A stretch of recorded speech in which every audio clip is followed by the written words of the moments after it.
Rivière de Terargues, dans le Gard, les militants anti-caisse de schiste se mobilisent et arpentent les rues du village. Nous distribuons un tract dans les boîtes aux lettres du village pour leur dire qu'il est temps de se mobiliser, ceux qui ne se sont pas encore mobilisés.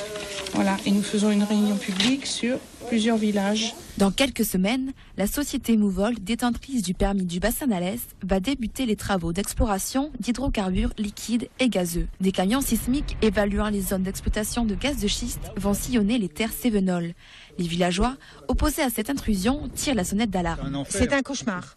Et c'est un cauchemar pour nos enfants, c'est un cauchemar pour nos petits-enfants, c'est un cauchemar pour tout le monde. La solution, c'est de se mobiliser, de faire voir qu'on est là, qu'on existe, et surtout ne pas se laisser faire.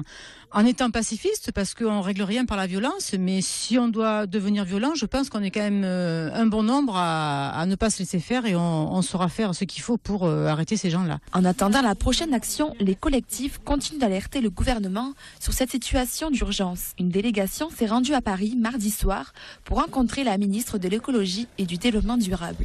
Ah, pour nous, puis je l'ai clairement dit à Madame Bateau, que Mouvoil leur faisait une promesse de Gascon. Et qu'ils étaient en train de mettre le pied dans la porte. Et comme ils l'ont affirmé au maire des environs, qu'ils étaient là pour 20 ans. Et que sur 20 ans, la loi a le temps de changer. Et que le jour où la loi changera, ils pourront faire ce qu'ils veulent parce qu'ils sont détenteurs de ce permis. Suite à cet entretien, une commission composée de spécialistes doit se créer pour évaluer le contenu du dossier de Mouvol.